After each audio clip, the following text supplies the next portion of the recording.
Hello students, Navbharat online class में आपका एक बार पुनः स्वागत है। पृथ्वी के बाहर जीवन की खोज वाला चैप्टर लेकर आए हैं आज।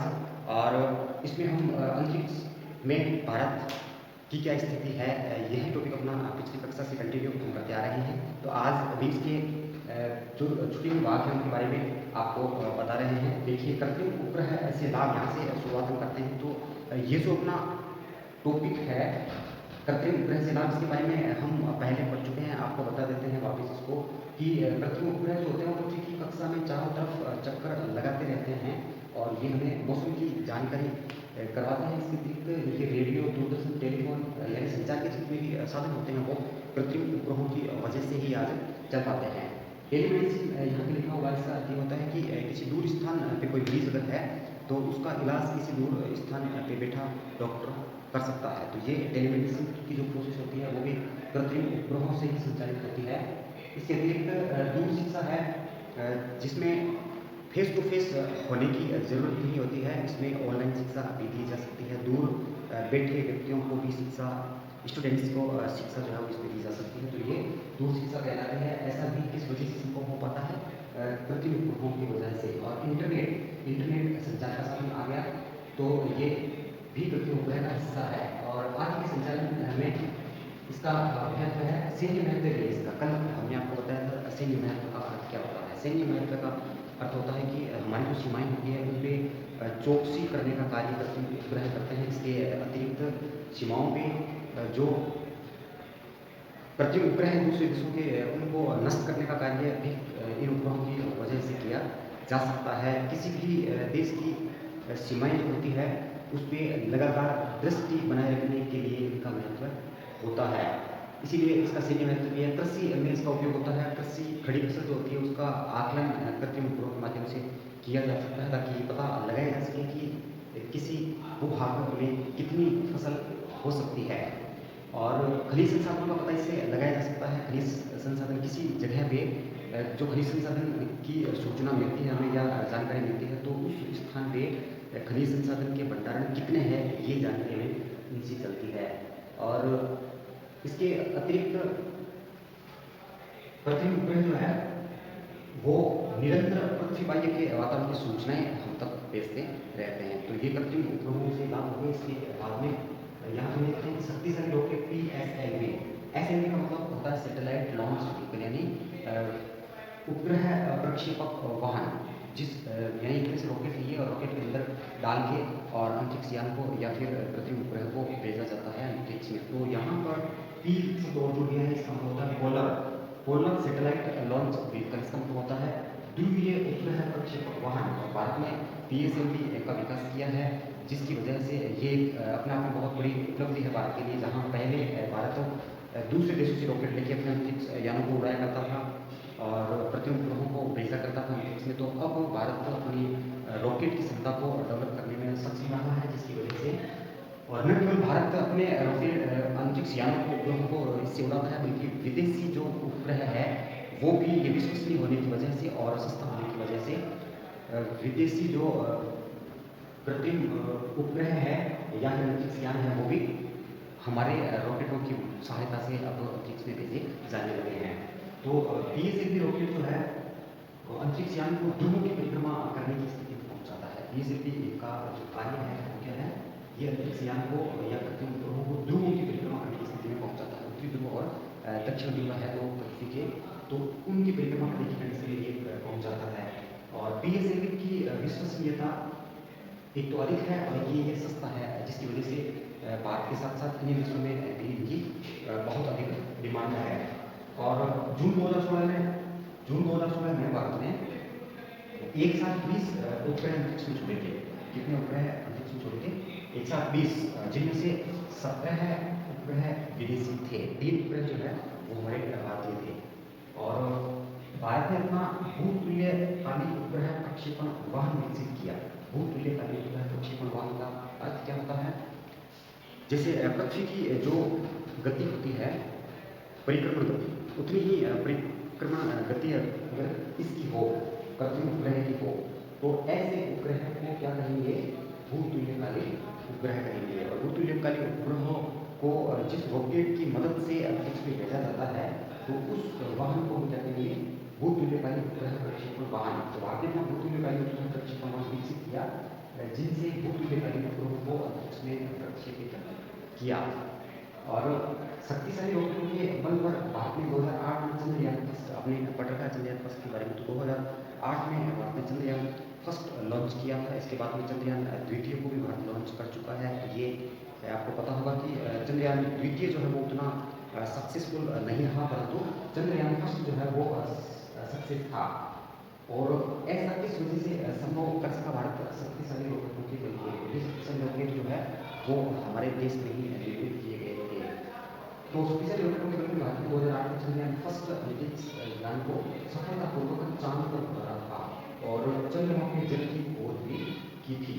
चांद के नाम की खोज है वो चंद्रयान फर्स्ट हमारी महत्वपूर्ण उपलब्धि रही है। इसके बाद में अपने पहले प्रयास में, प्रथम प्रयास में अपने बल पर, अपने खुद के बल पर भारत ने मंगलयान 2014 की ये है इंसिडेंट। तो मंगलयान 2014 में अपने प्रथम प्रयास पर ही मंगल कक्षा में स्थापित करने की जो उपलब्धि है वो भारत ने प्राप्त की है। ऐसा करने वाला भारत विश्व का एकमात्र देश है। भले ही कितने विकसित देश रहे होंगे या होंगे भी, परंतु इस दृष्टि से ये जो उपलब्धि वो आपके पास में है। और मंगलयान को इन्होंने स्थापित करके आज में इस क्षेत्र में प्रथम स्थान प्राप्त कर लिया है।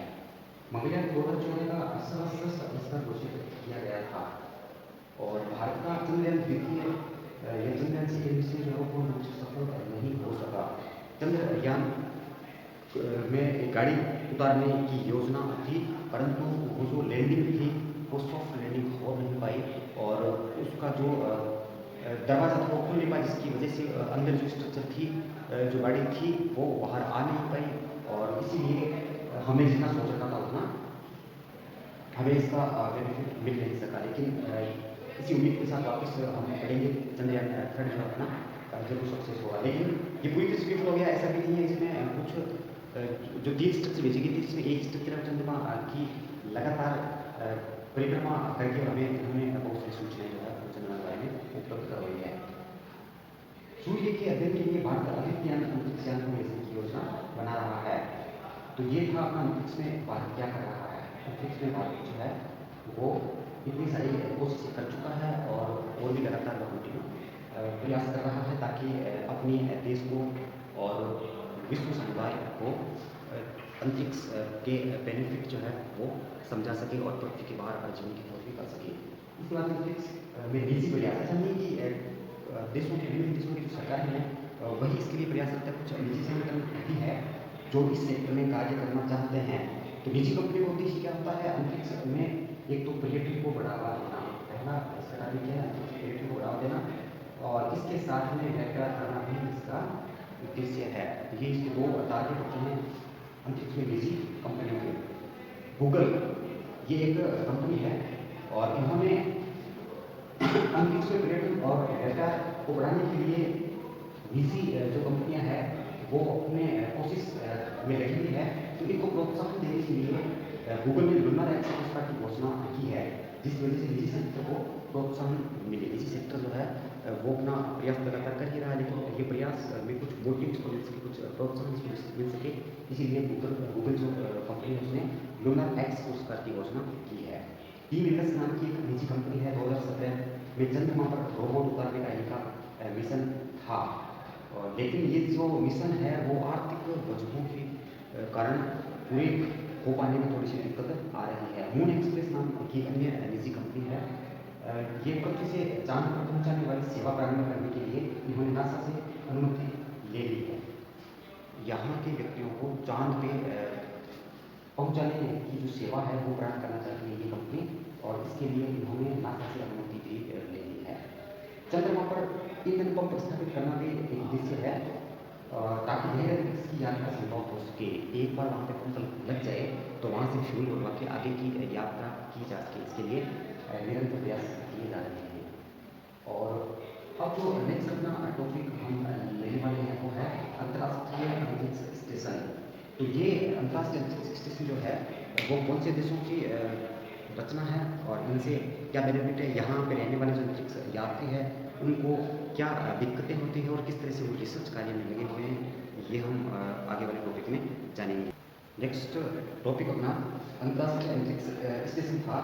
तो ये क्या चीज़ है? अंतर्राष्ट्रीय अंतरिक्ष स्टेशन क्या है? देखिए, पृथ्वी की जो निचली कक्षा होती है उसमें एक स्थापित उपग्रह है ये सैटेलाइट, और पृथ्वी की कक्षा में अवस्थित ये सबसे बड़ी कृत्रिम संरचना भी है। इसको सूर्योदय से पहले और सूर्यास्त के बाद में श्वेत गतिशील बिंदु के रूप में बिना दूरदर्शी की सहायता के पृथ्वी से भी देखा जा सकता है। यह एक दिन में और लगभग वृत्ताकार पथ पर यह पृथ्वी से 330 से 435 किलोमीटर की दूरी बनाए रखता है, और एक दिन में पृथ्वी के लिए 15 से अधिक चक्कर लगा रहता है। इसलिए इसमें रहने वाले अंतरिक्ष यात्री एक दिन में 15 बार सूर्योदय को देख सकते हैं। कितनी बार सूर्योदय को देख सकते हैं? वहाँ पे अंतर्राष्ट्रीय अंतरिक्ष स्टेशन में 15 बार सूर्योदय देखा जा सकता है। जापान, कनाडा, रूस, अमेरिका, यूरोपियन एजेंसी, इन सभी की भागीदारी होने की वजह से इसके नाम के साथ में अंतर्राष्ट्रीय शब्द जुड़ा है। पूरा नाम अंतर्राष्ट्रीय अंतरिक्ष स्टेशन है, वो इसलिए क्योंकि इतने सारे देशों के इसमें पार्टिसिपेशन है, भागीदारी है। चीन अपना स्वयं का अंतरिक्ष स्टेशन बना रहा है, अपना खुद का पर्सनल अंतरिक्ष स्टेशन। इसमें अनेक कक्ष भी है जो रहने के लिए यूज में आते हैं। इसके अलावा बायोलॉजी की लैब के रूप में और फिजिक्स की लैब के रूप में और खगोलशास्त्र की प्रयोगशाला के रूप में इसका उपयोग होता है। यहाँ पे बागवानी भी की जाती है। अंतरिक्ष में खिले पुष्प का चित्र है, वो समाचार पत्रों में छपा था समय जिसमें वहाँ पे बागवानी करके पहला जो चित्र पुष्प उगाया गया था उस समय, तो आपने ये देखा होगा। ऊर्जा उत्पादन के लिए अनेक सौर पैनल अंतरिक्ष स्टेशन पर लगे होते हैं। कई कक्षों में वायुमंडलीय दाब पर हवा भरी होती है ताकि बिना अंतरिक्ष सूट पहने ही अंतरिक्ष यात्री वहाँ पे कार्य करते रहे, क्योंकि लगातार उनको कई महीनों तक वहाँ पे रहना पड़ता है। अन्य कक्षों में जब वो जाते हैं यात्री बाहर खुले में उनको कार्य करना होता है, तो उनके लिए एक विशेष प्रकार की पोशाक होती है, सूट होता है, वो पहनना पड़ता है, क्योंकि वहाँ का एयर प्रेशर और शरीर के भीतर का ब्लड प्रेशर है वो अलग अलग होता है, तो ये इम्बैलेंस होने की वजह से फट सकती है। पुरुषों को अंतरिक्ष में जोड़ा जाता है। आखिर भी इतना बड़ा अंतर्राष्ट्रीय स्टेशन जो है वो क्या यहाँ से रॉकेट के माध्यम से वहाँ भेजा जाता है? नहीं, यहाँ से पुर्जे भेजे जाते हैं, फिर पुर्जों को कनेक्ट किया जाता है और फिर ये संरचना बड़ी होती चली जाती है। पृथ्वी के निकट होने के कारण अंतरिक्ष स्टेशन में गुरुत्व बल होता है, परंतु कुछ सी गति होती है कि लगातार ये किसी बिंदु के चारों तरफ सर्किल अवस्था में घूमते हैं, तो कुछ सी गति होने के कारण बाहरी स्थिति में ये रहता है। और नवंबर 2000 से लगातार यह स्टेशन आबाद रहा है। सुनीता विलियम्स जो भारत की महिला है और अमेरिका नासा से जुड़ी वैज्ञानिक है, तो ये एक से एक बार अंतरिक्ष स्टेशन में रह चुकी है। इन्होंने स्पेस वॉक भी किया है। अंतरिक्ष स्टेशन से बाहर निकलकर अंतरिक्ष में खुले में यात्रा करना स्पेस वॉक कहलाती है। और अपने साथ में भगवद गीता की पुस्तक लेके गई थी, गणेश जी की मूर्ति लेके गई थी और कुछ समोसे लेके गई थी। भारतीय जो होते हैं वो अपने साथ देवताओं का आशीर्वाद जरूर रखते हैं, तो इसीलिए ये भी ऐसा इन्होंने किया। यदि भी अमेरिका नासा से रिलेटेड हो गई थी, इसके बावजूद भी इस बात को नहीं बोलते हम लोग इंडियंस। और रूस जो है उसके अंतरिक्ष यान सोयूज में एक सीट खाली रहती है। जैसा अगर आप में से कोई अंतरिक्ष की यात्रा करना चाहते हैं तो रूस का एक अंतरिक्ष यान है सोयूज, उसमें एक सीट खाली रहती है और उसमें किराया लेके आप भी अंतरिक्ष की यात्रा कर सकते हैं। अंतरिक्ष यात्री विज्ञान के संपर्क में रहते हैं, घरवालों से बातचीत कर सकते हैं और मूत्र एकत्रित करके साफ करके पुनः पीने योग्य इसको बनाया जाता है, क्योंकि वहाँ पे ये व्यवस्था नहीं होती उनको गिरने वगैरह की, इसलिए रिसाइकिल उसका करके उसको पीने काम लेते हैं। बाहर इतना की कंडीशन में रहने के कारण स्वास्थ्य का प्रतिकूल प्रभाव पड़ता है। इससे बचने के लिए ट्रेन में उपकरण जो है वो वहाँ पे लगा होता है ताकि एक्सरसाइज करके अपने आप को दुरुस्त किया जा सके। और कचरा टकराने का खतरा भी वहाँ बना रहता है, क्योंकि जो उपग्रह वगैरह होते हैं वो डिस्ट्रॉय होते हैं, वहाँ पे पड़े रहते हैं और अंतरिक्ष में वो तैरते रहते हैं, तो ये पुर्जे जो है वो टकरा के और यान को नुकसान पहुँचा सकते हैं। तो इस प्रकार ये चैप्टर समाप्त होता है।